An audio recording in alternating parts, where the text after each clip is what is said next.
नमस्कार, आप देख रहे हो इंडिया टाइम्स न्यूज, इंडिया का सबसे तेज न्यूज दिखाने वाला चैनल। आइए बढ़ते हैं आज की बड़ी खबर की ओर। जीएसटी 2.0 की दरें देश में आज से हुई लागू। कितना होगा फायदा और क्या पड़ेगा प्रभाव। आज से जीएसटी की नई दरें लागू हो गई हैं, जिससे कई वस्तुएं सस्ती होंगी। जीवन और स्वास्थ्य बीमा पॉलिसियों पर अब जीएसटी नहीं लगेगा। दवाओं को 5% स्लैब में रखा गया है।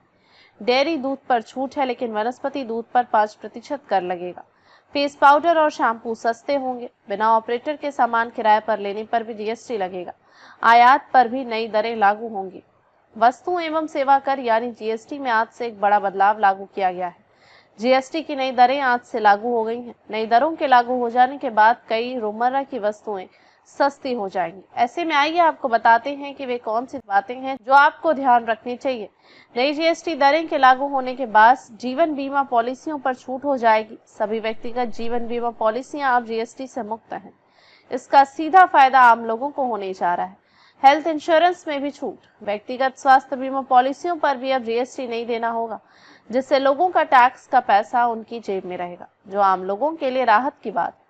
दवाओं को क्यों नहीं दी गई पूरी तरीके से जीएसटी से छूट। वित्त मंत्रालय ने बताया कि दवाओं पर भले ही पूरी छूट ना मिली हो, लेकिन अब इसके 5% वाले स्लैब में डाल दिया गया है।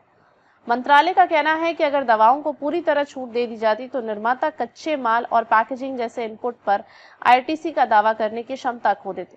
किस प्रकार के दूध पर कितना जीएसटी। डेयरी स्रोतों से प्राप्त अल्ट्रा हाई टेम्परेचर यूएसटी प्रकार के दूध पर पूरी तरीके से जीएसटी में छूट दी गई है। हालांकि यह छूट वनस्पति आधारित दूध पर लागू नहीं होती है। जीएसटी 2.0 के तहत सोया दूध सहित सभी वनस्पति आधारित दूध पेय पदार्थों पर अब एक समान 5% कर लगेगा। फेस पाउडर और शैम्पू पर क्या होगा असर। नए जीएसटी रिफॉर्म से फेस पाउडर और शैम्पू की कीमतें कम हो जाएंगी। वित्त मंत्रालय द्वारा साझा की गई जानकारी के अनुसार दरों में कटौती बड़ी कंपनियों को फायदा पहुंचाने के लिए नहीं, बल्कि जीएसटी ढांचे को सरल बनाने के लिए ली गई है। रेंट पर जीएसटी का क्या असर। बताया जाता है कि बिना ऑपरेटर के सामान को लीज पर लेने या किराए पर देने पर सामान पर लगने वाली दर के बराबर ही कर लगता है। सामान्य भाषा में समझें तो अगर किसी कार की बिक्री पर 18% जीएसटी लगता है, तो बिना चालक के उस कार को लीज या रेंट पर लेने पर भी 18% कर लगेगा। यही सिद्धांत अन्य वस्तुओं पर भी लागू होगा। आयात पर जीएसटी दरें।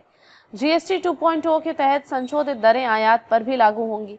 एकीकृत जीएसटी आईजीएसटी 22 सितंबर से नई दरों पर लगाया जाएगा। यह तब तक लागू रहेगा जब तक कोई विशिष्ट छूट अधिसूचित न किया जाए। सड़क मार्ग से यात्री परिवहन पर इनपुट टैक्स क्रेडिट आईटीसी के बिना 5% कर लगता रहेगा। वहीं हवाई यात्रा के लिए इकोनॉमी क्लास के टिकटों पर 5% कर लगता रहेगा, जबकि बिजनेस और अन्य प्रीमियम क्लास पर 18% कर लगता रहेगा। स्थानीय डिलीवरी सेवाओं पर जीएसटी। नए नियमों के अनुसार यदि कोई स्थानीय डिलीवरी सेवाएं किसी बिना रजिस्टर्ड सेवा प्रदाता द्वारा ई कॉमर्स ऑपरेटर से प्रदान की जा रही है, इस स्थिति में जीएसटी की देयता ई कॉमर्स ऑपरेटर पर स्थानांतरित हो जाती है। खबरों में अब तक के लिए बस इतना ही। फिर होगी आपसे मुलाकात, तब तक के लिए नमस्कार और देखते रहिए इंडिया टाइम्स न्यूज।